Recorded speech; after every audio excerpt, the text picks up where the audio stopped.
Tiga. Assalamualaikum warahmatullahi wabarakatuh. Perkenalkan, kami dari kelompok 6, Akuntansi Keuangan Menengah 1, dengan anggota kelompok yang pertama Pak Rozi dengan NIM 2020-12-11-030. Yang kedua Dewi Ratnasari dengan NIM 2020-12-11-031. Dan yang terakhir Marcella Kusumaningtyas dengan NIM 2020-12-11-032. Pada kali ini kita akan membahas tentang bab 4, tentang laporan laba rugi dan informasi terkait. Tujuan pembelajaran setelah mempelajari bab ini, Anda diharapkan dapat 1. Mengidentifikasi kegunaan dan keterbatasan laporan laba. Yang kedua, jelaskan isi dan format dalam laporan laba rugi. Yang ketiga, diskusikan bagaimana melaporkan berbagai pos pendapatan. Yang keempat, menjelaskan pelaporan perubahan dan kesalahan akuntansi. Dan yang terakhir, menjelaskan laporan ekuitas terkait.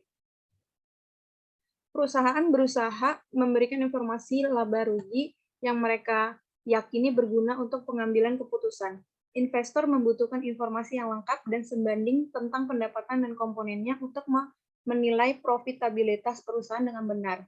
Dalam bab ini, kami memeriksa berbagai jenis pendapatan, beban, keuntungan, dan kerugian yang mempengaruhi laporan laba rugi dan informasi terkait sebagai berikut. Income statement and related information. Yang pertama, ada income statement, yaitu berisi tentang usefulness of the income statement, lalu ada limitations of the income statement, lalu yang terakhir ada quality of earnings.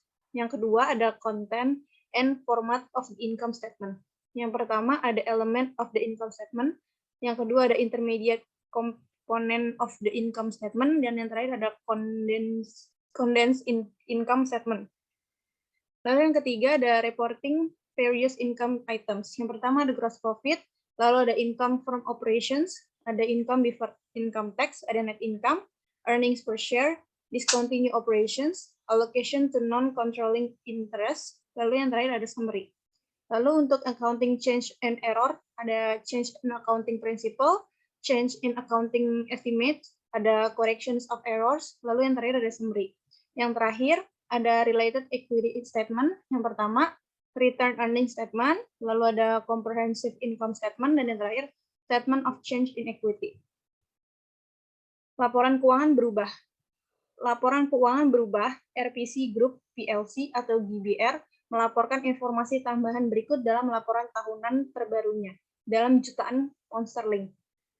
Yang pertama ada acquisition cost, ada impairment loss, ada restructuring cost, ada net post acquisition consideration and remunerations, lalu ada amortization of purchased intangible asset, ada insurance process and other, lalu adjusted operation profit. Perusahaan menunjukkan bahwa itu menyajikan laba operasi yang sudah disesuaikan, yang disebut ukuran kinerja alternatif karena percaya bahwa informasi tambahan ini yang berada di luar cakupan data yang diamanatkan IFRS untuk dilaporkan membantu pengguna untuk lebih memahami perusahaan. Misalnya, manajemen grup RPC menggunakan ukuran ini dalam menganalisis kinerja, mengalokasikan sumber daya, menganggarkan dan membayar insentif karyawan. Lebih lanjut dicatat bahwa ukuran ini meskipun ditentukan oleh IFRS, mungkin tidak dapat dibandingkan secara langsung dengan ukuran laba perusahaan lain. Akhirnya perusahaan menyatakan bahwa itu tidak dimaksudkan untuk menjadi pengganti atau lebih unggul pengukuran laba IFRS. Mengapa perusahaan melakukan penyesuaian tambahan ini? Salah satu alasan utamanya itu adalah bahwa perusahaan percaya item pada laporan laba rugi tidak mewakili hasil operasi. Berikut adalah contoh lain menggunakan Marks & Spencer PLC atau MNS GBR. Pada suatu waktu, MNS melaporkan dalam penyesuaian jadwal terpisah untuk laba bersih untuk item seperti biaya program strategis, biaya restrukturisasi, dan biaya penurunan nilai. Semua penyesuaian ini dilakukan pendapatan yang disesuaikan lebih tinggi dari pendapatan yang dilaporkan. Skeptis terhadap praktek ini mencatat bahwa penyesuaian ini umumnya mengarah pada laba bersih yang disesuaikan lebih tinggi. Selain itu, mereka mencatat bahwa sulit untuk membandingkan angka yang disesuaikan atau pro forma ini karena suatu perusahaan mungkin memiliki pandangan yang berbeda tentang apa yang mereka yakini. Mendasar bagi bisnis, dalam banyak hal praktik pelaporan pro forma oleh perusahaan seperti RPC dan MNS mewakili kritik tersirat terhadap standar pelaporan keuangan tertentu, termasuk bagaimana informasi tersebut disajikan dalam laporan laba rugi. ISBA telah memulai proyek presentasi laporan keuangan untuk mengatasi kekhawatiran pengguna tentang praktik ini. Pengguna percaya ada terlalu banyak alternatif untuk mengklasifikasikan dan melaporkan informasi laporan laba rugi. Misalnya, beberapa perusahaan memisahkan biaya produk seperti bahan dan tenaga kerja, serta biaya umum dan administrasi seperti sewa dan utilitas dalam laporan laba rugi mereka. Perusahaan lain hanya melaporkan biaya produk dan biaya umum dan administrasi secara agregat, yang membuat sulit untuk memahami sifat biaya ini, berulang atau tidak berulang, tetap atau variabel. Hasilnya adalah bahwa dua perusahaan yang berbeda dapat memenuhi standar yang ada untuk penyajian laporan laba rugi, tetapi sangat bervariasi dalam detail memberikan yang dibutuhkan adalah seperangkat prinsip umum yang harus diikuti ketika informasi laba rugi disajikan. Pekerjaan keberlanjutan ISB dalam penyajian laporan keuangan sedang mengalami kemajuan. Dengan draft exposure diharapkan segera lihat situs web IFRS untuk lebih lanjut informasi tentang status proyek. Yang pertama ada tujuan pembelajaran pertama tentang laporan laba rugi, mengidentifikasi kegunaan dan keterbatasan laporan laba rugi. Laporan laba rugi adalah laporan yang mengukur keberhasilan operasi perusahaan untuk periode waktu tertentu. Hal ini juga sering disebut laporan laba rugi atau laporan pendapatan. Komunitas bisnis dan investasi menggunakan laporan laba rugi untuk menentukan profitabilitas, nilai investasi, dan kelayakan kredit. Ini memberi investor dan kreditur informasi yang membantu memprediksi jumlah, waktu, dan ketidakpastian arus kas masa depan. Kegunaan laporan laba rugi itu membantu pengguna laporan keuangan memprediksi arus kas masa depan. Misalnya, investor dan kreditur menggunakan informasi laba rugi untuk yang pertama, mengevaluasi kinerja masa lalu perusahaan, meneliti pendapatan dan beban menunjukkan bagaimana kinerja perusahaan dan memungkinkan perbandingan dengan pesaingnya. Misalnya, analisis menggunakan data pendapatan yang disediakan oleh Hyundai untuk membandingkan kinerja dengan Toyota. Kedua, memberikan dasar untuk memprediksi kinerja masa depan. Informasi tentang kinerja masa lalu membantu menentukan tren penting yang jika berlanjut memberikan informasi tentang kinerja masa depan. Misalnya, General Electric pada suatu waktu melaporkan peningkatan pendapatan yang konsisten. Jelas, kesuksesan masa lalu tidak selalu berarti kesuksesan masa depan. Namun, analisis dapat memprediksi pendapatan dan arus kas masa depan, dan jika ada korelasi yang masuk akal antara kinerja masa lalu dan masa depan. Ini gambarnya. Yang ketiga, membantu menilai risiko atau ketidakpastian pencapaian arus kas masa depan. Informasi tentang berbagai komponen pendapatan, pengeluaran, keuntungan, dan kerugian, menyoroti hubungan di antara mereka. Ini juga membantu untuk menilai risiko tidak mencapai tingkat tertentu arus kas di masa depan. Misalnya, investor dan kreditur sering memisahkan kinerja operasi Siemens, AG atau DEW dari operasi yang dihentikan karena Siemens terutama menghasilkan pendapatan dan uang tunai melalui operasinya. Dengan demikian, hasil dari operasi yang dilanjutkan memiliki signifikansi yang lebih besar untuk memprediksi kinerja masa depan daripada hasil dari operasi yang dihentikan. Yang keempat, membantu menilai risiko atau ketidakpastian pencapaian arus kas masa depan. Informasi tentang berbagai komponen pendapatan, pengeluaran, keuntungan, dan kerugian menyoroti hubungan di antara mereka. Ini juga membantu untuk menilai risiko tidak mencapai tingkat tertentu arus kas di masa depan. Singkatnya, informasi dalam laporan laba rugi, pendapatan, pengeluaran, keuangan, keuntungan, dan kerugian membantu pengguna mengevaluasi kinerja masa lalu. Ini juga memberikan wawasan tentang kemungkinan mencapai tingkat arus kas tertentu di masa depan. Lalu ada batasan laporan laba rugi. Karena laba bersih merupakan perkiraan dan mencerminkan sejumlah asumsi, pengguna laporan laba rugi perlu menyadari batasan tertentu yang terkait dengan informasinya. Beberapa batasan tersebut antara lain, yang pertama, ada perusahaan menghilangkan item dari laporan laba rugi yang tidak dapat diukur dengan andal. Yang kedua, ada saat ini melarang pengakuan item tertentu dari penentuan pendapatan, meskipun efek dari item ini bisa dibilang mempengaruhi kinerja perusahaan. Sebagai contoh, Sebuah perusahaan mungkin tidak mencatat laba dan rugi yang belum direalisasi pada sekuritas investasi tertentu ketika ada ketidakpastian bahwa ia akan menyadari perubahan nilai. Lalu yang ketiga, pengukuran pendapatan melibatkan penilaian. Misalnya, suatu perusahaan dengan itikat baik dapat memperkirakan masa manfaat aset menjadi 20 tahun, sementara perusahaan lain menggunakan estimasi 15 tahun untuk jenis aset yang sama. Demikian pula, beberapa perusahaan mungkin membuat perkiraan optimis tentang biaya garansi di masa depan dan beban piutang tak tertagih yang menghasilkan beban. Yang kelima, yang lebih rendah dan dapat yang lebih tinggi. Singkatnya, beberapa keterbatasan laporan laba rugi mengurangi kegunaan informasinya untuk memprediksi jumlah di masa depan. Kualitas penghasilan diskusi kita sejauh ini telah menyoroti pentingnya informasi dalam laporan laba rugi untuk keputusan investasi dan kredit, termasuk evaluasi perusahaan dan manajernya. Dua perusahaan berusaha memenuhi atau mengalahkan ekspektasi pasar, sehingga harga pasar saham dan nilainya kenaikan kompensasi manajemen. Akibatnya perusahaan memiliki insentif untuk mengelola pendapatan, untuk memenuhi target pendapatan, atau untuk menghasilkan pendapatan terlihat kurang berisiko. Apa itu manajemen laba? Hal ini sering didefinisikan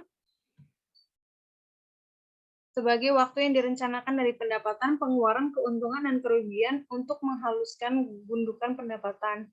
Dalam kebanyakan kasus, perusahaan menggunakan manajemen laba untuk meningkatkan pendapatan pada tahun berjalan dengan mengorbankan pendapatan di tahun-tahun mendatang. Misalnya, mengakui penjualan sebelum waktunya untuk meningkatkan pendapatan, seperti yang dicatat oleh seorang komentator. Itu seperti membuat gabus di membuka sebotol anggur sebelum siap. Perusahaan juga menggunakan manajemen laba untuk menurunkan laba saat ini guna meningkatkan laba di masa yang akan datang.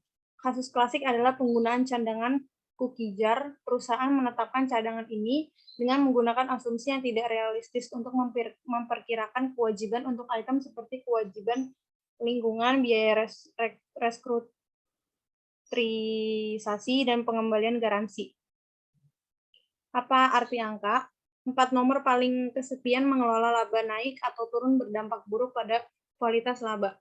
Mengapa perusahaan melakukan praktik seperti itu? Penelitian menyimpulkan bahwa banyak perusahaan mengubah pendapatan kuartalan untuk memenuhi harapan investor. Bagaimana mereka melakukannya?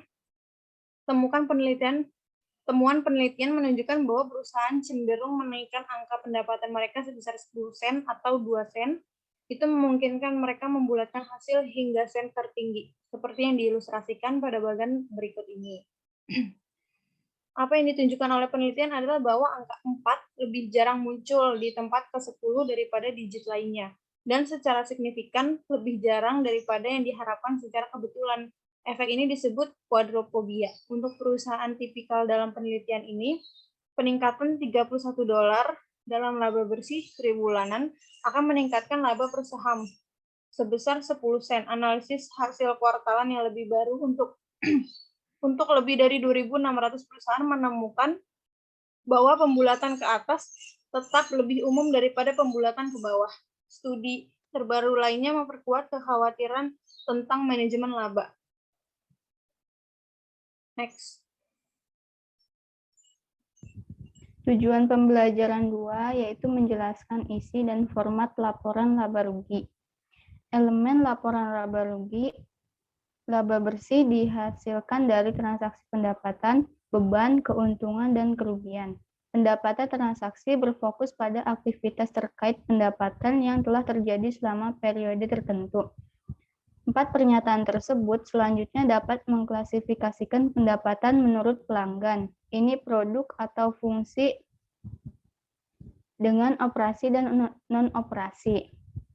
2 elemen utama dari laporan laba rugi yaitu pendapatan dan beban. Pendapatan adalah peningkatan aset atau penurunan kewajiban yang mengakibatkan peningkatan ekuitas selain yang berkaitan dengan kontribusi dari pemegang klaim ekuitas. Dan beban adalah penurunan aset atau peningkatan kewajiban yang mengakibatkan penurunan ekuitas selain yang berkaitan dengan distribusi kepada pemegang klaim ekuitas. Next. Pendapatan timbul dari aktivitas perusahaan dalam berbagai bentuk seperti penjualan, biaya, bunga, dividen, dan sewa. Keuntungan merupakan pos-pos lain dalam memenuhi definisi pendapatan dan mungkin timbul atau mungkin tidak timbul dalam aktivitas perusahaan yang biasa. Keuntungan tersebut misalnya keuntungan dari penjualan aset jangka panjang atau keuntungan yang belum direalisasi dari perdagangan sekuritas. Definisi biaya mencakup biaya dan kerugian. Beban umum timbul dari aktivitas biasa perusahaan dan dalam berbagai bentuk seperti harga pokok penjualan, depresiasi, sewa, gaji, dan upah, kemudian pajak. Kerugian merupakan pos-pos lain yang memenuhi definisi beban dan memungkinkan timbul atau tidak dalam kegiatan perusahaan yang biasa. Kerugian termasuk kerugian atas biaya restrukturisasi dan yang terkait dengan penjualan aset jangka panjang atau kerugian yang belum direalisasi atas sekuritas yang diperdagangkan. Ketika keuntungan dan kerugian dilaporkan dalam laporan laba rugi, umumnya diungkapkan secara terpisah karena pengetahuan tentang hal tersebut berguna untuk menilai masa depan. Sebagian besar pembuat keputusan menemukan bagian-bagian dari laporan keuangan lebih berguna daripada keseluruhan. Seperti yang kami tunjukkan sebelumnya, investor dan kreditur tertarik untuk memprediksi jumlah, waktu, dan ketidakpastian pendapatan dan arus kas masa depan. Memiliki elemen laporan laba rugi yang ditampilkan secara rinci dan dibandingkan dengan data tahun-tahun sebelumnya memungkinkan pengambilan keputusan untuk menilai pendapatan dan arus kas masa depan dengan lebih baik. Next. Komponen antara dari laba rugi. Yang pertama, bagian penjualan atau pendapatan. Menyajikan penjualan, diskon, potongan harga, retur, informasi terkait lainnya. Tujuannya untuk mencapai jumlah bersih dari pendapatan penjualan. Yang kedua, bagian harga pokok penjualan. Menunjukkan HPP untuk penghasilan penjualan. Laba kotor, pendapatan dikurangi dengan harga pokok penjualan. Yang ketiga, beban penjualan melaporkan pengeluaran yang dihasilkan dari upaya perusahaan untuk melakukan penjualan. Yang keempat, beban administrasi atau umum, melaporkan biaya administrasi umum. Yang kelima, pendapatan dan beban lainnya mencakup sebagian besar transaksi lain yang tidak sesuai dengan kategori pendapatan dan pengeluaran yang disediakan di atas. Yang keenam, biaya pembiayaan, item terpisah yang mengidentifikasi biaya pembiayaan perusahaan yang disebut sebagai beban bunga, penghasilan sebelum pajak penghasilan, total pendapatan sebelum pajak penghasilan. Yang ketujuh, pajak penghasilan, bagian singkat pelaporan pajak yang dikenakan atas penghasilan sebelum pajak penghasilan, pendapatan dari operasi berkelanjutan, hasil perusahaan sebelum keuntungan atau kerugian apapun dari operasi yang dihentikan. Yang kedelapan, operasi yang dihentikan, keuntungan atau kerugian yang dihasilkan dari posisi komponen perusahaan. Batas pemasukan, hasil bersih dari kinerja perusahaan selama periode waktu tertentu. Kepentingan non-pengendali menyajikan alokasi laba bersih kepada pemegang saham, pengendali, dan kepentingan non-pengendali. Laba bersaham, jumlah persaham yang dilaporkan. Next. Nah, ini contoh dari format laporan laba rugi. Yang pertama ada sales, kemudian di dalamnya ada sales revenue dikurangi sales discount, sales return atau allowance. Kemudian di jumlah akan mendapatkan net sales dikurangi COGS sama dengan gross profit. Kemudian ada komponen dari beban penjualan. Ada beban administrasi, beban, dan pendapatan lain-lain. Next. Nah, ini contoh dari laporan laba rugi yang ringkas. Hanya komponen-komponen yang penting saja yang ada di dalamnya. Kemudian contoh jadwal pendukung. Next. Dalam laporan laba rugi, sebuah perusahaan ingin menyajikan pernyataan yang sederhana dan ringkas, sehingga pembaca dapat dengan mudah menemukan faktor-faktor penting. Di sisi lain, ia ingin mengungkapkan hasil dari semua kegiatan yang memberikan lebih dari sekadar laporan kerangka. Akibatnya, laporan laba rugi selalu menyertakan elemen dasar tertentu, tetapi perusahaan dapat menyajikannya dalam berbagai format. Next.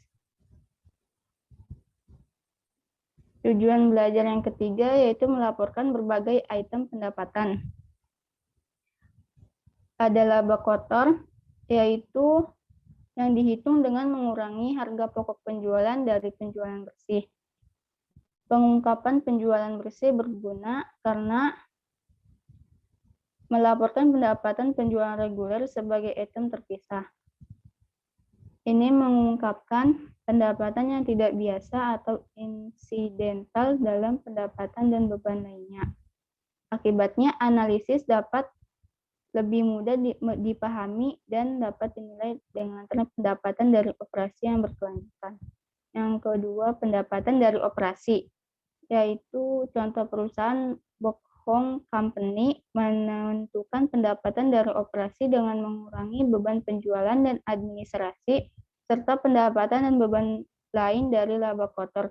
Pendapatan dari operasi menyoroti item yang memengaruhi kegiatan bisnis reguler. Dengan demikian, ini adalah metrik yang sering digunakan oleh analisis dalam membantu memprediksi jumlah, waktu, dan ketidakpastian arus kas masa depan. Next.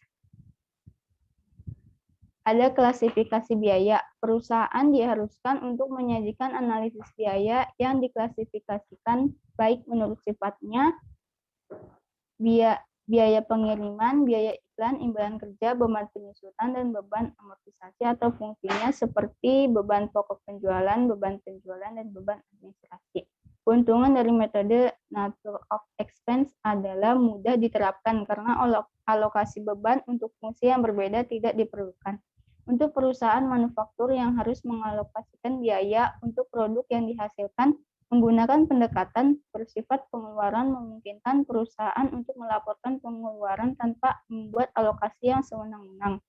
Metode fungsi biaya bagaimanapun sering dipandang lebih relevan karena metode ini mengidentifikasi pemicu biaya utama perusahaan dan oleh karena itu membantu pengguna menilai apakah jumlah ini sesuai untuk pendapatan yang dihasilkan. Seperti yang ditunjukkan, kelemahan dari metode ini adalah bahwa alokasi biaya untuk berbagai fungsi dapat berubah-ubah dan oleh karena itu klasifikasi biaya menjadi menyesatkan. Next. Keuntungan dan kerugian. Apa yang harus dimasukkan dalam laba bersih masih kontroversial. Misalnya, haruskah perusahaan melaporkan keuntungan dan kerugian dan koreksi pendapatan dan beban tahun-tahun sebelumnya sebagai bagian dari laba ditahan? Atau haruskah perusahaan menyajikannya terlebih dahulu dalam laporan laba rugi dan kemudian membawanya ke laba ditahan? Masalah ini sangat penting karena jumlah dan besarnya barang-barang ini sangat besar. Misalnya di ilustrasi 4.7 mengidentifikasi jenis dan jumlah keuntungan dan kerugian yang paling umum dilaporkan dalam survei terhadap 500 perusahaan besar. Perhatikan bahwa lebih dari 40% perusahaan yang disurvei melaporkan biaya restrukturisasi yang seringkali berisi penghapusan dan item satu kali lainnya.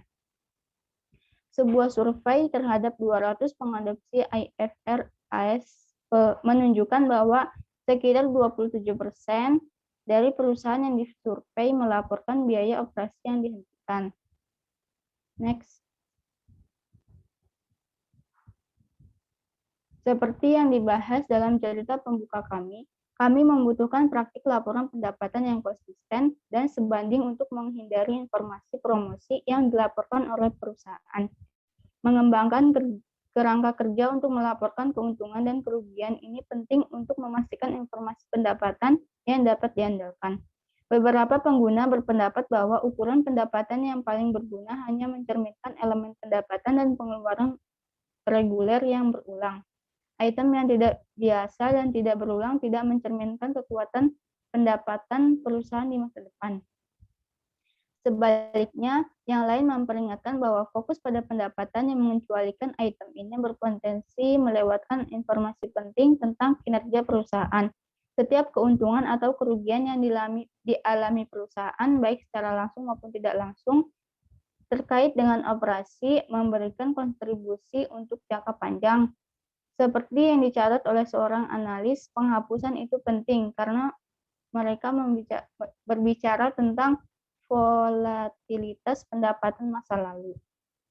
Secara umum, IISB mengambil posisi bahwa pendapatan dan beban serta pendapatan lain yang harus dilaporkan sebagai bagian dari pendapatan dari operasi. Misalnya, tidak tepat untuk mengecualikan item yang jelas terkait dengan operasi, seperti penurunan persediaan dan biaya restrukturisasi dan relokasi, karena terjadi tidak teratur atau jarang atau jumlahnya tidak biasa. Demikian pula tidak tepat untuk mengecualikan item dengan alasan bahwa mereka tidak melibatkan arus kas seperti biaya depresiasi dan amortisasi. Namun perusahaan dapat memberikan item baris, judul, dan subtotal tambahan jika penyajian tersebut relevan dengan pemahaman tentang kinerja keuangan entitas. Next. Kerugian penurunan nilai persediaan menjadi nilai realisasi bersih atau aset tetap hingga jumlah yang dapat diperoleh kembali serta pembalikan penurunan nilai tersebut. Kerugian restrukturisasi kegiatan perusahaan dan pembalikan penyisihan biaya restrukturisasi. Keuntungan atau kerugian pelepasan item properti, pabrik, dan peralatan atau investasi. Pembalikan kewajiban lainnya. Oleh karena itu, sebagian besar perusahaan melaporkan item-item ini sebagai bagian dari operasi dan mengungkapkannya dengan sangat rinci jika jumlahnya material. Beberapa misalnya hanya menunjukkan setiap item sebagai item terpisah pada laporan laba rugi sebelum pendapatan dari operasi. Perusahaan lain menggunakan keterangan pendapatan dan pengeluaran lain dan kemudian merincinya di bagian ini atau dalam catatan atas laporan keuangan untuk tujuan pekerjaan rumah, merinci keuntungan, kerugian, pendapatan, dan pengeluaran yang tidak dilaporkan sebagai bagian dari pendapatan dan pengeluaran bagian dari laporan laba rugi di bagian penghasilan dan pengeluaran lainnya. Next. Kemudian ada penghasilan sebelum pajak penghasilan. Perusahaan bohong menghitung pendapatan sebelum pajak penghasilan dengan mengurangi beban bunga atau beban pembiayaan dari pendapatan pada saat operasi. Perusahaan harus melaporkan biaya pendanaan mereka pada laporan laba rugi. Alasannya untuk membedakan antara kegiatan usaha perusahaan dan kegiatan pembiayaan. Dalam kebanyakan kasus, biaya pembiayaan melibatkan beban bunga. Dalam situasi ini, perusahaan item offset seperti beban bunga terhadap pendapatan bunga.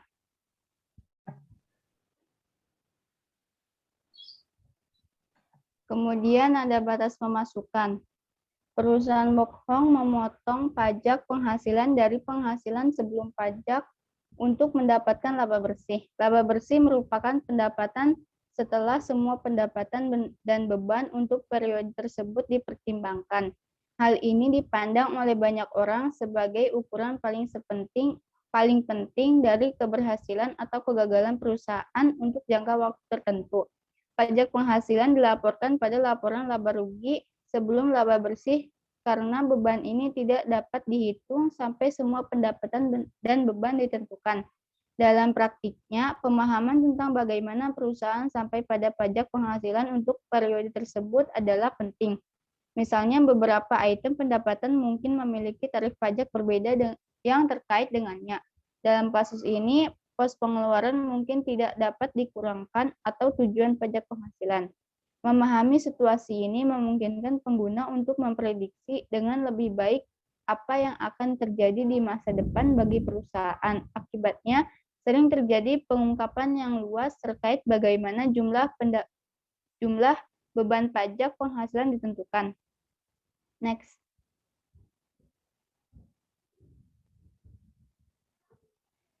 Yang selanjutnya adalah laba per saham. Sebuah perusahaan biasanya meringkas hasil operasinya dalam satu angka penting, yaitu laba bersih.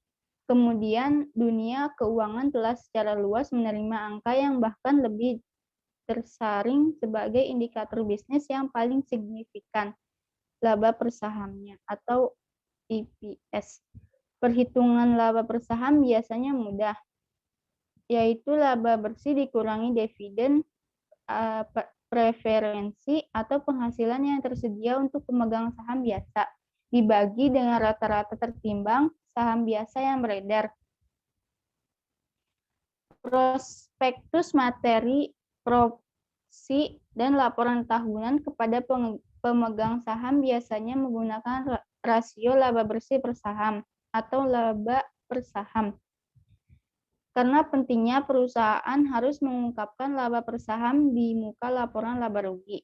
Banyak perusahaan memiliki struktur modal sederhana yang hanya mencakup saham biasa. Untuk perusahaan-perusahaan ini, presentasi seperti laba per saham sesuai pada laporan laba rugi. Namun dalam banyak kasus, laba per saham perusahaan dapat mengalami pengurangan di masa depan karena kontingensi yang ada memungkinkan penerbitan saham tambahan. Singkatnya, kesederhanaan dan ketersediaan angka EPS menyebabkan penggunanya secara luas.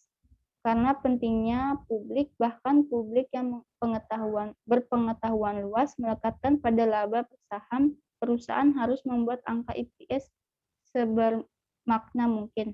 Next. Selanjutnya ada operasi yang dihentikan. Seperti dibahas sebelumnya, salah satu jenis yang paling umum dari item yang tidak biasa adalah operasi yang dihentikan. IASB mengidentifikasikan operasi yang dihentikan sebagai komponen entitas yang telah dilepaskan yang diklasifikasikan sebagai berikut. Yang pertama, mewakili lini bisnis utama atau wilayah geografis operasi. Yang kedua, merupakan bagian dari rencana tunggal yang terkoordinasi untuk melepaskan lini bisnis utama atau wilayah geografis operasi. Yang ketiga, anak perusahaan yang diperoleh secara eksklusif dengan maksud untuk dijual kembali. Untuk mengilustrasikan sebuah komponen, Unilever, Lee, atau GBR memproduksi dan menjual produk konsumen. Ini memiliki beberapa kelompok produk, masing-masing dengan lini produk dan merek yang berbeda. Bagi Unilever, grup produk adalah level terendah yang dapat membedakan operasi dan arus kas dengan jelas dari operasi perusahaan lainnya. Oleh karena itu, masing-masing kelompok produk merupakan bagian dari perusahaan. Jika suatu komponen dibuang, Unilever akan mengklasifikasinya sebagai operasi yang dihentikan.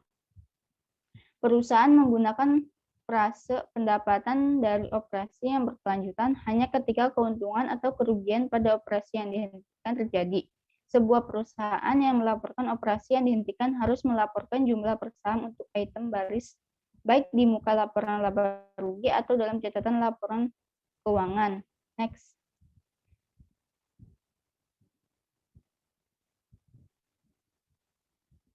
Nah, selanjutnya ada alokasi pajak intraperiode. Perusahaan melaporkan operasi yang dihentikan pada laporan laba rugi setelah dikurangi pajak. Alokasi pajak untuk item ini disebut alokasi pajak intraperiode, yaitu alokasi dalam suatu periode yang menghubungkan beban pajak penghasilan dari periode fiskal dengan pos-pos tertentu yang menimbulkan jumlah ketentuan pajak penghasilan. Alokasi pajak intraperiode membantu pengguna laporan keuangan lebih memahami dampak pajak penghasilan pada berbagai komponen laba bersih. Misalnya, pembaca laporan keuangan akan memahami beberapa banyak beban pajak penghasilan terkait dengan penghasilan dari operasi yang dilanjutkan. Pendekatan ini akan membantu pengguna untuk lebih memprediksi jumlah, waktu, dan ketidakpastian arus kas masa depan. Selain itu, alokasi pajak intraperiode mencegah pembaca pernyataan menggunakan ukuran kinerja sebelum pajak ketika mengevaluasi hasil keuangan dan dengan demikian mengakui bahwa beban pajak penghasilan adalah biaya nyata. Untuk menghitung beban pajak penghasilan yang dapat didistribusikan pada pendapatan dari operasi yang dilanjutkan, perusahaan akan menemukan beban pajak penghasilan yang terkait dengan pendapatan dan beban transaksi, serta pendapatan beban lain yang digunakan dalam menentukan subtotal pendapatan ini. Dalam perhitungan ini, perusahaan tidak mempertimbangkan konsekuensi pajak barang dikecualikan dari penentuan pajak dari operasi yang dilanjutkan. Perusahaan kemudian mengaitkan efek pajak terpisah, misalnya untuk operasi yang dihentikan. Di sini kita melihat lebih dalam detail pada perhitungan alokasi pajak intraperiode untuk keuntungan yang dihentikan atau kerugian yang dihentikan. Perusahaan juga dapat melaporkan dampak pajak dari item yang dihentikan melalui catatan pengungkapan. Yang selanjutnya ada alokasi untuk kepentingan non-pengendali. Perusahaan seperti Sims memiliki kepentingan substansial di perusahaan lain. Sims umumnya mengkonsolidasikan hasil keuangan perusahaan-perusahaan ini ke dalam keuangan sendiri. Dalam kasus ini, Sims disebut sebagai induk perusahaan dan perusahaan lainnya. Kepentingan non-pengendali kemudian menjadi bagian ekuitas atau aset bersih, bagian dalam anak perusahaan yang tidak dapat didistribusikan kepada perusahaan induk. Next. Ringkasan. Seperti yang ditunjukkan, perusahaan melaporkan semua pendapatan, keuntungan, pengeluaran, dan kerugian pada laporan laba rugi. Pada akhir periode menutupnya ke ikhtisar laba rugi. Mereka memberikan subtotal yang berguna pada laporan laba rugi, seperti laba kotor, laba dari operasi, laba sebelum pajak penghasilan, dan laba bersih. Perusahaan mengklasifikasikan operasi yang dihentikan dari suatu komponen bisnis sebagai pos terpisah dalam laporan laba rugi. Setelah laba dari operasi yang dilanjutkan, perusahaan menyajikan pendapatan dan beban lain dalam bagian terpisah. Sebelum pendapatan dari operasi, memberikan angka pendapatan menengah membantu pembaca mengevaluasi informasi pendapatan dalam menilai jumlah, waktu, dan ketidakpastian arus kas masa depan.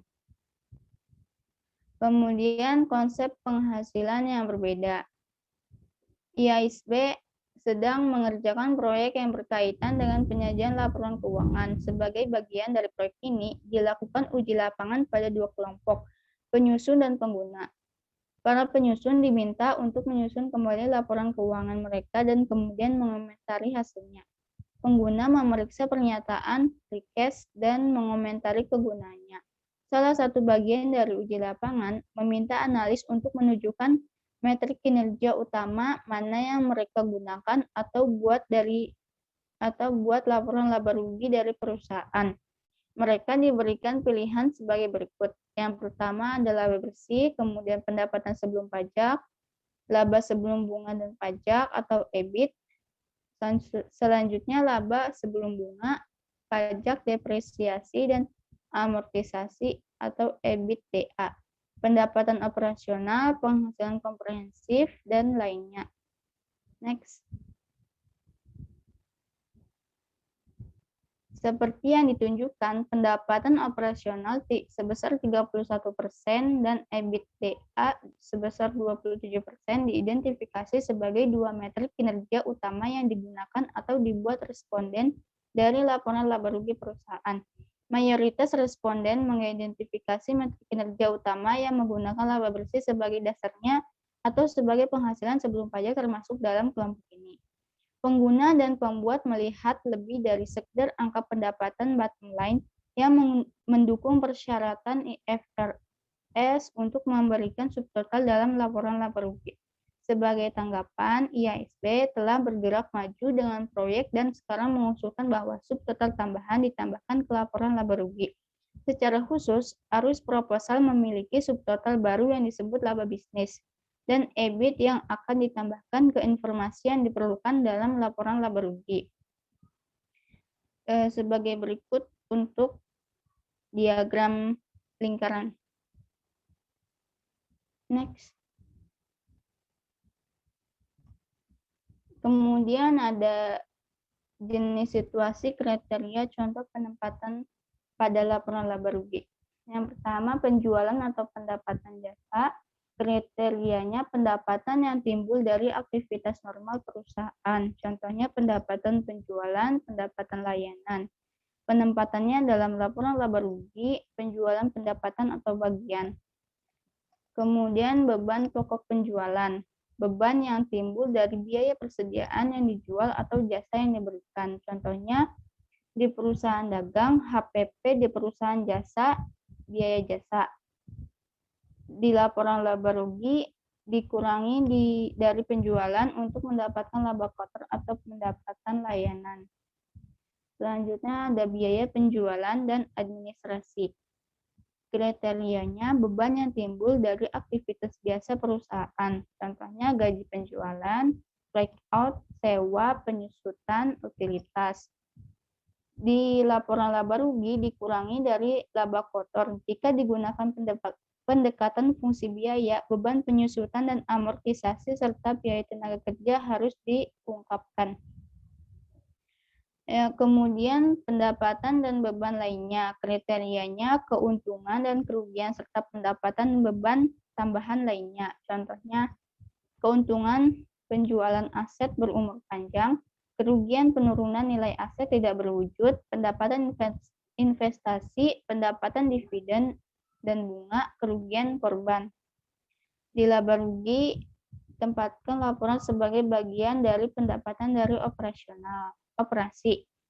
Yang selanjutnya ada biaya pembiayaan. Kriterianya memisahkan biaya pembiayaan dari biaya operasional. Contohnya beban bunga. Di laba rugi dilaporkan di bagian terpisah antara pendapatan dari operasi dan pendapatan sebelum pajak penghasilan. Yang selanjutnya ada pajak penghasilan, kriterianya retribusi yang dikenakan oleh badan-badan pemerintah atas dasar pendapatan. Contohnya pajak dihitung atas penghasilan sebelumnya dan pajak penghasilan. Di laporan laba rugi laporkan di bagian terpisah antara pendapatan sebelum pendapatan pajak dan laba bersih. Next. Yang selanjutnya ada laba per saham. Kriterianya harus dilaporkan di wajah dikurangi laporan laba rugi dividen preference.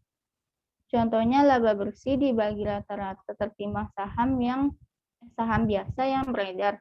Di laporan laba rugi dilaporkan EPS terpisah untuk pendapatan dari operasi yang dilanjutkan jika ada, dan laporan laba bersih.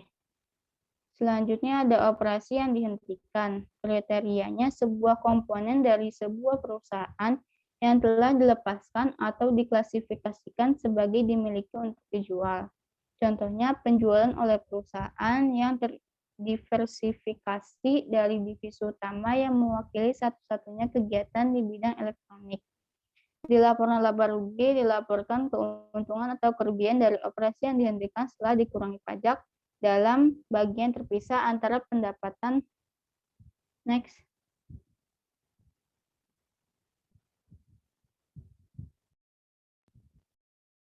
Tujuan pembelajaran 4. Perubahan dan kesalahan akuntansi. Perubahan prinsip akuntansi. Perubahan akuntansi sering terjadi dalam praktik karena peristiwa atau kondisi penting mungkin dalam sengketa atau tidak pasti pada tanggal laporan. Salah satu jenis perubahan akuntansi terjadi ketika perusahaan mengadopsi prinsip akuntansi yang berbeda. Perubahan prinsip akuntansi termasuk perubahan metode penetapan harga persediaan dari FIFO ke biaya rata-rata, atau perubahan dari prinsip akuntansi yang ada ke prinsip akuntansi baru. Sebuah perusahaan mengakui perubahan prinsip akuntansi dengan membuat penyesuaian retrospektif terhadap laporan keuangan. Penyesuaian tersebut menyusun kembali pernyataan tahun-tahun sebelumnya sehingga konsisten dengan prinsip yang baru diadopsi. Perusahaan mencatat efek kumulatif dari perubahan untuk periode sebelumnya sebagai penyesuaian awal laba ditahan dari tahun paling awal yang disajikan. Sebagai ilustrasi, Gaubert Inc. yang mulai beroperasi pada tahun 2020, memutuskan pada Maret 2022 untuk mengubah dari FIFO menjadi harga persediaan rata-rata tertimbang. Penghasilan Gaubert sebelum pajak penghasilan dengan menggunakan metode rata-rata tertimbang yang baru pada tahun 2022 adalah $30.000. Ilustrasi 4.17 menyajikan data pendapatan sebelum pajak di tahun 2020. Ini buat jurnalnya. Pada tahun 2020, FIFO-nya $40.000, weight average cost-nya $35.000, excess of FIFO over weight average cost, average metode-nya $5.000. 2021-nya $30.000, weight average metode-nya $27.000, excess of FIFO-nya $3.000, jadi totalnya $8.000. Ini ilustrasi 4.17, perhitungan perubahan prinsip akuntansi. Lalu yang kedua, ada income before income tax pada tahun 2022 ada $30.000, 2021 $27.000, 2020 $35.000. Income tax-nya pada 2022 ada 9.000, 2021 8.100, dan 2020 10.500. Sehingga net income-nya pada tahun 2022 itu 21.000, 2021-nya 18.900, dan 2020-nya 24.500. Ilustrasi 4.18 menunjukkan informasi yang disajikan Gaubert dalam laporan laba rugi komparatifnya berdasarkan tarif pajak 30%. Jadi, di bawah pendekatan retrospektif, perusahaan menyusun kembali angka pendapatan tahun-tahun sebelumnya dengan metode yang baru diadopsi. Oleh karena itu, pendekatan ini mempertahankan komparabilitas selama bertahun-tahun. Perubahan estimasi akuntansi. Perubahan estimasi akuntansi melekat dalam proses akuntansi. Misalnya, perusahaan mengestimasi masa manfaat dan nilai residu dari aset yang dapat disusutkan, piutang tak tertagih, persediaan usang, dan jumlah periode yang diharapkan mendapat manfaat dari pengeluaran tertentu. Tidak jarang karena berlalunya waktu, keadaan, atau informasi baru, bahkan perkiraan yang semula dibuat dengan itikat baik harus diubah. Perusahaan memperhitungkan perubahan tersebut secara prospektif, yang berarti dalam periode perubahan jika hanya mempengaruhi periode tersebut, atau dalam periode perubahan dan periode mendatang jika perubahan tersebut mempengaruhi keduanya. Untuk mengilustrasikan perusahaan estimasi yang hanya mempengaruhi periode perubahan, asumsikan bahwa DuPage Materials AG secara konsisten mengestimasi beban piutang tak tertagih sebesar 1% dari piutang. Namun pada tahun 2022, DuPage menentukan bahwa ia harus merevisi ke atas perkiraan piutang tak tertagih untuk penjualan kredit tahun berjalan menjadi 2%, atau 2 kali lipat presentasi tahun-tahun sebelumnya. Tingkat 2% diperlukan untuk mengurangi piutang ke nilai realisasi bersih. Menggunakan 2%, menghasilkan tagihan piutang tak tertagih sebesar CHF 240.000, atau 2 kali lipat jumlahnya menggunakan perkiraan 1% untuk tahun-tahun sebelumnya. DuPage mencatat beban piutang tertagih dan penyisian terkait pada tanggal 31 Desember 2022 sebagai berikut. Bad debt expense 240.000 pada allowance for doubtful account 240.000. DuPage mencakup seluruh perubahan estimasi pendapatan tahun 2022 karena pengaruh perubahan tersebut tidak mempengaruhi periode pendatang. Perusahaan tidak menangani perubahan estimasi secara retrospektif. Artinya perubahan tersebut tidak dilakukan kembali untuk menyesuaikan tahun-tahun sebelumnya. Koreksi kesalahan. Kesalahan terjadi sebagai akibat dari kesalahan matematis, kesalahan penerapan prinsip akuntansi, atau kelalaian atau penyalahgunaan fakta yang ada pada saat laporan keuangan disusun. Dalam beberapa tahun terakhir, banyak perusahaan telah mengoreksi kesalahan dalam laporan keuangan mereka. Kesalahan tersebut melibatkan item seperti pelaporan pendapatan yang tidak tepat, akuntansi untuk opsi saham, penyisihan piutang, persediaan, dan ketentuan lainnya. Perusahaan mengoreksi kesalahan dengan membuat entry yang tepat dalam akun dan melaporkan koreksi dalam laporan keuangan. Koreksi kesalahan diperlakukan sebagai penyesuaian periode sebelumnya, serupa dengan perubahan prinsip akuntansi. Perusahaan mencatat koreksi kesalahan pada tahun ditemukannya kesalahan tersebut. Mereka melaporkan kesalahan dalam laporan keuangan sebagai penyesuaian saldo awal laba ditahan. Jika sebuah perusahaan menyiapkan laporan keuangan komparatif, itu harus menyatakan kembali laporan sebelumnya untuk efek dari kesalahan. Sebagai ilustrasi, pada tahun 2022, Sang Ltd menetapkan bahwa mereka salah melebih-lebihkan piutang usaha dan pendapatan penjualannya sebesar $100.000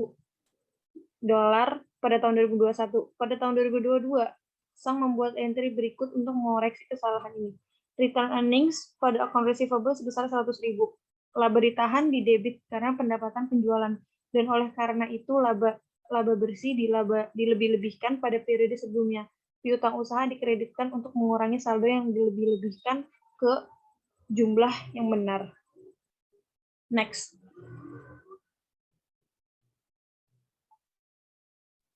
Tujuan belajar 5. Jelaskan laporan ekuitas terkait. 1. Laporan laba ditahan. Laba bersih meningkatkan laba ditahan. Rugi bersih mengurangi laba ditahan, baik dividen tunai maupun dividen saham. Menurunkan laba ditahan. Perubahan prinsip akuntansi atau umumnya dan penyesuaian periode sebelumnya dapat meningkatkan atau menurunkan laba ditahan. Perusahaan membebankan atau mengkredit penyesuaian ini atau setelah dikurangi pajak ke saldo awal laba ditahan. Contohnya sebagai berikut. Di sini adalah Choi Ltd mempunyai laba ditahan sebagai berikut, yaitu $1.550.000 di kredit dan sebagainya. Next.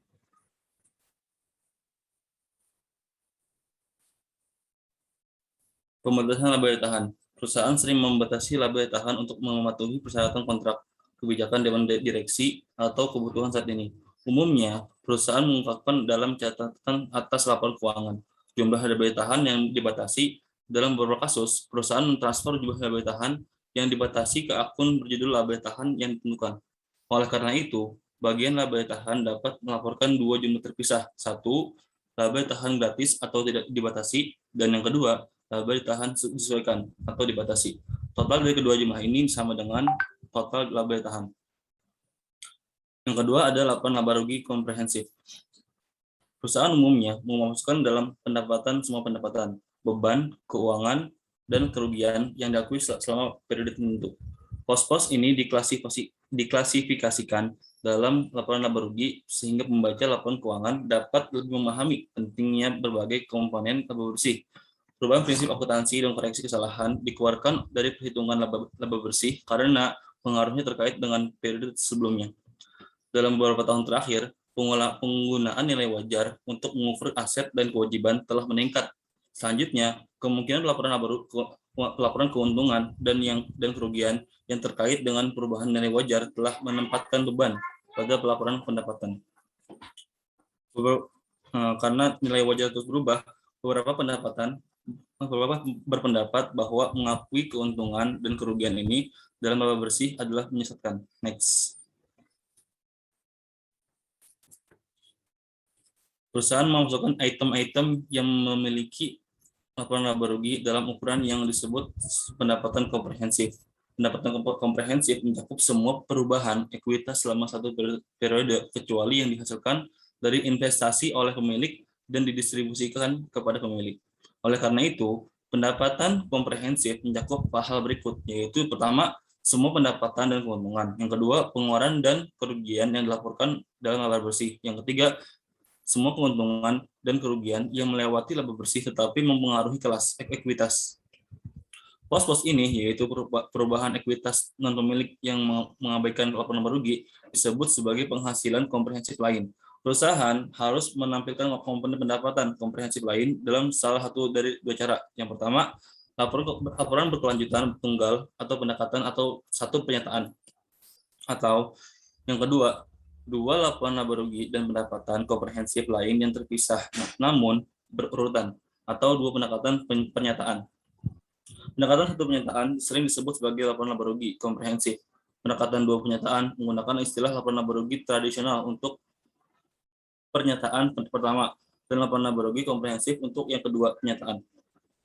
Di bawah kedua pendekatan tersebut, perusahaan menampilkan setiap komponen laba bersih dan setiap komponen pendapatan komprehensif lainnya.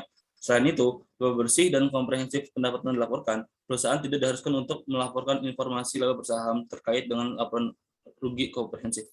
Next. Pendekatan satu pernyataan. Dalam pendekatan ini, pendapatan bersih tradisional adalah subtotal dengan akhir total pendapatan komprehensif ditampilkan sebagai total akhir. Laporan laba rugi memiliki keuntungan karena tidak memerlukan pembuatan laporan keuangan baru. Namun mengubur laba bersih sebagai subtotal pada laporan itu adalah suatu kerugian.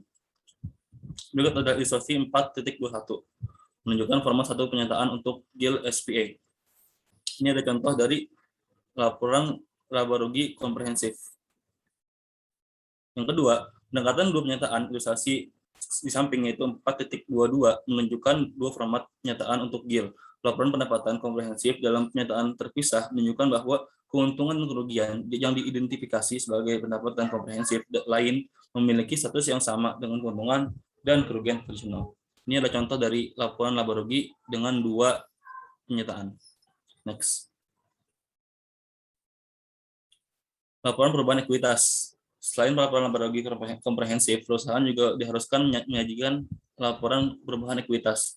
Ekuitas umumnya terdiri dari model saham, yaitu yang biasa atau saham premium, laba ditahan, dan akumulasi saldo dalam pendapatan komprehensif lainnya. Laporan tersebut melaporkan perubahan setiap akun ekuitas dan total ekuitas untuk periode tersebut.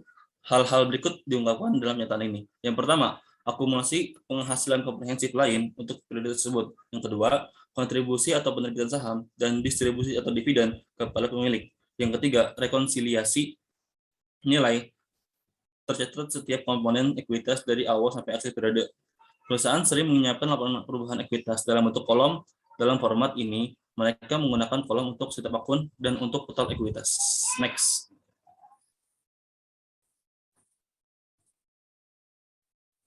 Sebagai ilustrasi, asumsikan bahwa informasi yang sama untuk GIL SPA, seperti yang ditikan pada ilustrasi 4.22. Perusahaan memiliki saldo akun ekuitas berikut pada awal tahun 2022. Modal saham biasa sebesar 300.000 euro, laba ditahan sebesar 50.000 euro, dan akumulasi pendapatan komprehensif lainnya sebesar 60.000 euro. Terkait dengan keuntungan yang direalisasi atau sekuritas. Ini ada contoh dari akunnya. Next. Soal dan jawaban. E3.6. Instruksinya adalah buatlah ayat jurnal penyesuaian pada tanggal 31 Januari.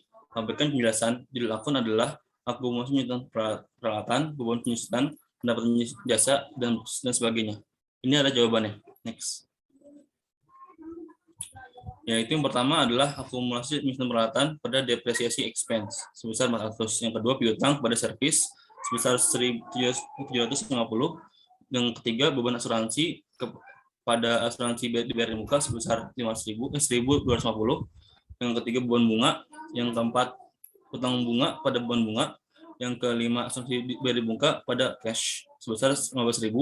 Yang keenam perlengkapan pada cash dan long term not payable karena sebagian dibayar lunas atau cash dan sebagian lagi dihitung sebagai utang. Yang ketujuh beban perlengkapan kepada perlengkapan sebesar 400. Yang terakhir beban utilitas pada cash sebesar 520. Next. Berikutnya adalah E3.14, yaitu kita diminta untuk membuat closing entries. Jawabannya adalah untuk menutupnya sales revenue ditutup dengan sales diskon dan sales return and allowance serta income summary yang digenapkan menjadi 340.000 di debit. Terus pada 31 Januari income summary sebesar 302.000 pada cost COGS, delivery expense, insurance expense, dan expense salary and wage expense sebagai closingnya. Terus yang berikutnya adalah income summary pada RE atau laba tahan sebesar 21.000. Next.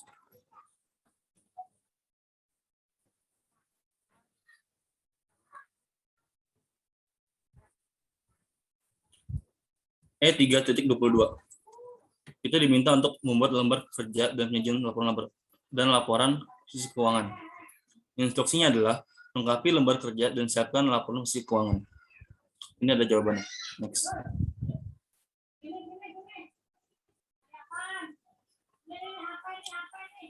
Untuk worksheet-nya, yaitu ada akun yang berjudul kas, piutang, sewa dibayar di muka, peralatan, akumulasi deposisi peralatan, wesel bayar, utang, modal saham biasa, pendapatan yang disimpan, dividen, pendapatan jasa, beban gaji dan upah, beban sewa, beban depresiasi, beban bunga, dan utang bunga. Lalu dibuatlah statement of financial position di bagian yang kanan, yaitu ada aset dari lancar, peralatan, dikurangi dengan akumulasi depresiasi peralatan dengan total 13.155. Lalu ada aset lancar mencakup kas, piutang, sewa dibayar di muka. Berikutnya ada ekuitas dan kewajiban, yaitu ada modal. Modal itu dibagi dua, ada modal biasa, saham biasa, dan ada modal saham luar biasa. Tetapi sini ada modal saham biasa sebesar 33.960. Dengan total modal sebesar 31.072. Kewajiban yaitu mencakup wesel dibayar, utang, dan utang bunga. Dengan total kewajiban 10.255, sehingga balance antara aset dan modal dan kewajiban. Next.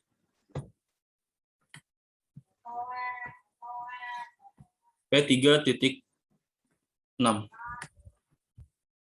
menyesuaikan. Nah, di sini kita diminta untuk yang pertama adalah membuat jurnal penyesuaian tahunan pada tanggal 31 Desember 2022. Dan yang kedua adalah siapkan laporan laba rugi untuk tahun 2022, laporan ekuitas pemilik, dan klasifikasi laporan posisi keuangan. Hierarkis Peres menarik uang tunai Rp17.000 untuk penggunaan pribadi selama tahun. Nah, ini adalah jawabannya. Next. Yaitu yang pertama, kan kita diminta buat jurnal penyesuaian, yaitu ada cash pada unearned service revenue sebesar 6.000, lalu ada account receivable pada service revenue sebesar 4.900, lalu ada bad debt expense sebesar 1.430 pada allowance of the full accounts, lalu ada insurance expense pada prepaid insurance, dan ada depreciation expense equipment pada akumulasi depresiasi peralatan sebesar 2.500. Lalu ada beban bunga sebesar 60 kepada utang bunga sebesar 60. Lalu ada beban sewa tempat pada prepaid expense atau prepaid rent atau sewa dibayar di muka. Yang terakhir ada beban gaji dan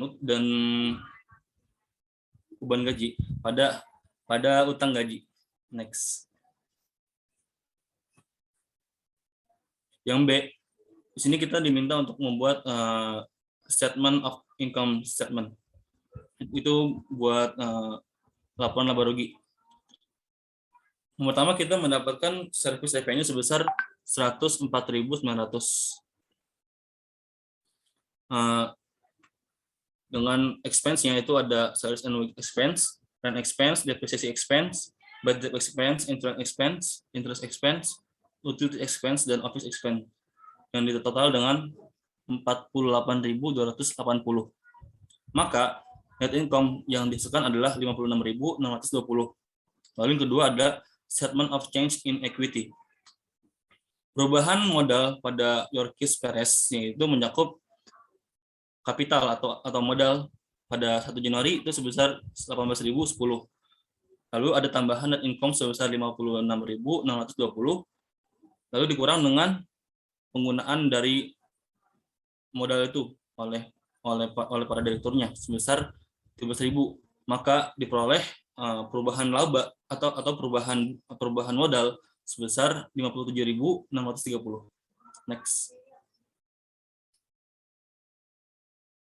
Cukup sekian dari kami. Lebih kurang mohon maaf. Wassalamualaikum warahmatullahi wabarakatuh.